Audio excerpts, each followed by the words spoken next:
Hey guys, this is Strider Prime bringing you another edition of Alienware Aurora. Today, I've been perusing Alienware Aurora's website because I received a question from those who are still watching my Alienware Aurora reviews. Thank you though for continue watching my videos. The question was, is there any difference between the computers that I get now than what you have? I want to get the same thing you have. Well, truth of the matter is you cannot get the same workstation that I have. Internally, that is. You can get the same case, but not the same specifications. I guess a lot of people are still watching my videos because they assume that what I got was recent. Not too many people realize it's a little over a year and a half old now, my current workstation. Still running good, still running strong, but it is still running fine, but it's not current, even though the technology that's built into the system is a little bit future-proof to a certain degree. And I wanted to, again, revise the configuration the configuration that I've seen on the Alienware Aurora desktop that's being shown today, which is of course July 21st, and show how different the new system is compared to my previous system. And I'm going to do a scenario. I say, let's pretend I'm going to buy another Alienware Aurora system. And yes, I know, I could easily take the money and build my own workstation. I understand that. I built workstations before. It's not alien to me, no pun intended. But I really don't want to build a machine. I really don't want to pay somebody to build. I really don't want nobody to build it for me, but a company that I know will at least give me a warranty, and I know that the system will work. So maybe one day I'm going to cater to that group of people who say I should build my own computer. Until then, let's pretend I'm going to buy another workstation, even though I'm not. Now, I'm only going to be looking at the Alienware Aurora desktop because it is in a budget range, or for those of people out there who think that they cannot afford an Alienware workstation. Now, right now the premier machine, the Alienware Aurora, is running on the R3 system. A lot of people says they got it. They swear by it. It's one of the best computers they purchased, and it has a lot of new technology that's far superior than my machine at this moment. Beginning retail price is $11.99 for a base system, and we're going to cover the base system and the upgrades. Now, I always like to start from the beginning, start from the low end and then build my way up. Even though I see that there's an R3 system that's about $16.99, it may have features that I may end up adding from the base. But let's begin from the base. And I hit the wrong button. Here we go. Customize. Now, surprisingly, I guess from the base size, they decided to keep the same setup as before, where if you buy the cheaper version of the case, you'll have the 525 watt power supply. To add an extra power supply like the 875, it's another $50 more. But here's an interesting thing that they added: $50 more for the normal 875 and a black chassis, or a dark chrome chassis with the same power supply for another $150. Not 200, $150. That's actually pretty nice. I kind of like that. But to tell you the truth, no. I could easily go to Walmart and buy myself some metallic chrome paint and spray paint the sides of these without any problem. So, not for me. So we'll leave it the way it is for now. And obviously, if those of you who start from here, make sure that you definitely get the 875 watt power supply if you're planning to get dual cards set up. Well, let's move on. Now the processor. This is the most important part. At this point, the low-end processor is on the i5 2300 6 megabit cache processor rated at 3.3 gigahertz. Now, we could probably play around with it and go with the i7. I think the i5 is rated as a quad core.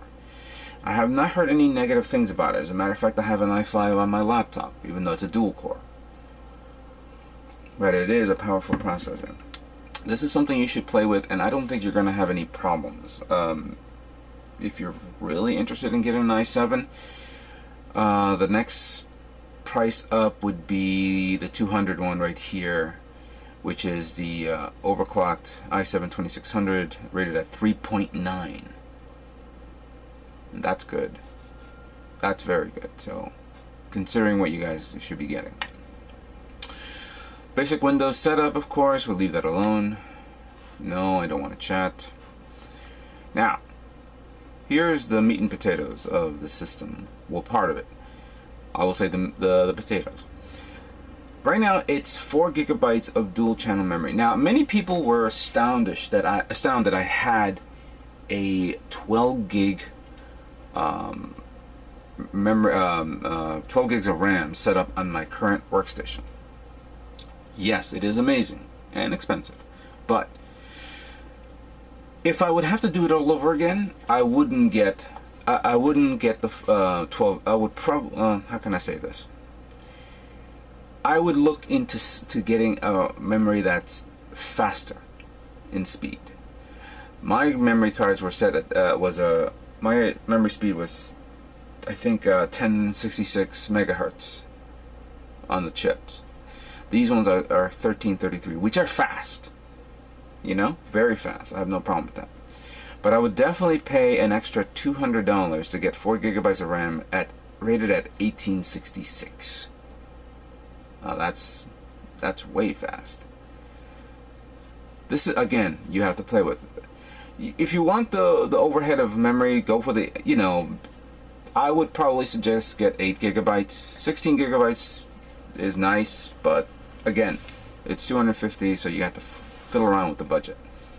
But keep in mind on the memory, right? Of the memory speed, and for $200 at 1866, 4 GB dual channel memory, it's kind of sweet. I'm not too very fond of the fact that they don't offer 16 megahertz at 4 or 8. 4 or 8. It's interesting though that I'm looking at that the it's kind of expensive, but again, this is something I have to play with. Now, the meat of the system is, of course, the video cards. And in this setup, you're getting dual 1.5 gigabyte NVIDIA GeForce GTS 450 cards. I like that. It's just that obviously these cards are okay. I'm not saying they're bad. I just would like to know the speed of the memory setup on these cards. It could be a slow speed and a high memory setup, but who knows? If you want to leave the memory card alone to 4 gigabytes or increase it to 8 gigabytes in the previous setup, and you decide to upgrade on the memory card, my suggestion is pay the $250 and get dual 460s. If you're a AMD Radeon fan, and I know there are a lot out there, play around with single cards if you can. There are powerful cards even in single mode. So this I can't give you any information on AMD Radeons. I've never followed up on it. So that's totally up to you. Hard drives. By default, it comes with 1 terabyte hard drives, but again, you want speed and performance. Invest the extra $100 and go for the RAID 0 Extreme Performance. You will get 2 terabyte hard drives running at double the speed that is set up because it's in RAID 0 configuration. And if you get yourself an external hard drive, you can set up backups to your primary hard drive, so that way, in case something happens to your 2 terabyte hard drive, you can recover from removable storage. For those of you who know what I'm talking about, you pretty much understand. Secondary hard drive, you don't really care. This one does not include a monitor. A lot of people were impressed with my my Samsung monitor, which is still great. You have to understand, this is a monitor which doubles as a TV, which doubles as a system, which is hooked up to my PlayStation 3. I don't know the systems that are come with the Alienware Aurora. I think right now you can pick a 23-inch full HD widescreen monitor for $299, or an ultra sharp 24-inch monitor for $599. But I can't. Both of them look good, but maybe you want to look into some other monitor alternative. It doesn't have to. It doesn't have to be Alienware monitor. You don't really need to have the word Alienware on your monitor. But that's my guess. Now, killer 2100 gaming card.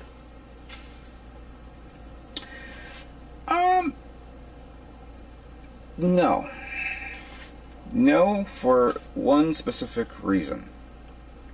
If I get this, I won't have a slot for me to put the extra video card, since this machine's slots are very, very limited. If I get this, I have to then upgrade to one video card that's powerful. But if I want dual setup, I cannot accept this. But for those of you who are interested in it, I would probably suggest you get it. And for those of you who guys like to do a LAN party and hook up, 20 machines and go at it with whatever games you guys have, be my guest. Same thing holds true with the sound card. I have the integrated sound system built into the machine, and that's what I use. I still like Sound Blaster, but unfortunately, again, I'm still with the same problem with the fact that I don't have that many slots in my system. So this one, I leave that up to you. For you music enthusiasts out there who do, create your own music, I would probably look into this. For those of you who don't, stick with the basic sound system. Now this comes with a built-in wireless network. Built-in neck card. But this one also has the ability to put in an adapter for Wi-Fi. Again, this is another issue which you are pretty much limited to a single. Well, you know what? I'm gonna have to take that back. I don't know if the new current system has the ability to put more cards in it. That one you may want to discuss with Alienware themselves. But I'm not a big fan of Wi-Fi on a desktop. I think the Wi-Fi should be put on a desktop if you have no way of hooking up your desktop to a a router through a wired connection. You could buy a wireless adapter, which is basically a USB adapter, and then hook it up to your PC. But if you want to go with this, go with it. But if not, no. I don't have that in my system, so you guys understand. I have it directly connected to my router. Now, here's another thing that I don't know if you're interested in. This DVD, of course, is the basic. I'm surprised that even though we're in the BluRay, we've been having Blu-rays for like what, 4 or 5 years, maybe about that.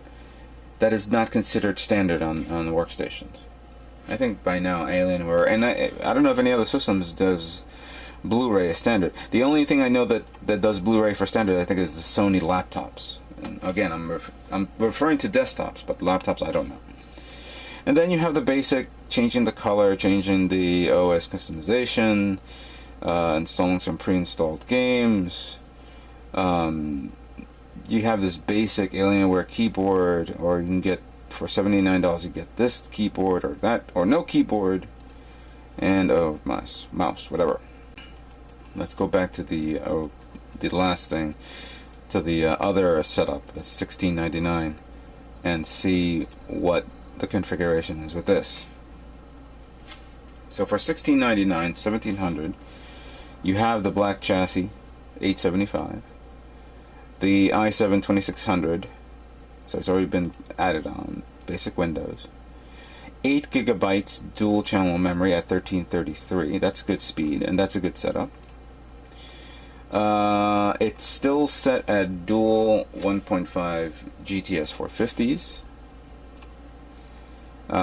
2 terabyte RAID 0, so it's already been pre-selected, no optional. Yeah, oh, okay, so for this system you get the 26-inch full HD widescreen monitor. No video, no integrated NIC card, and basic sound card, and everything else in between. So this is something that you guys should consider if you plan on doing this. Do your research again. Follow up on each of the parts. Read reviews, of course, and hope that you guys choose the right system. I know for a fact that they do a reset of certain things of the configuration within, I think every few months, and if I'm not mistaken, the next reset may happen somewhere between September and October. So for those of you who are going to school and want to pick up one of these systems, hold out to that time frame and then start doing your searches and price checking. With that being said, thanks for watching this quick review of what Alienware system I would buy. I'm not buying another Alienware system. I'm okay with what I got. It's good for another 2-3 years as long as I keep it, maintain it and take care of it, and I hope it lasts forever, which I know that can never happen. So thanks again, and stay tuned for more Alienware videos coming soon. Take care.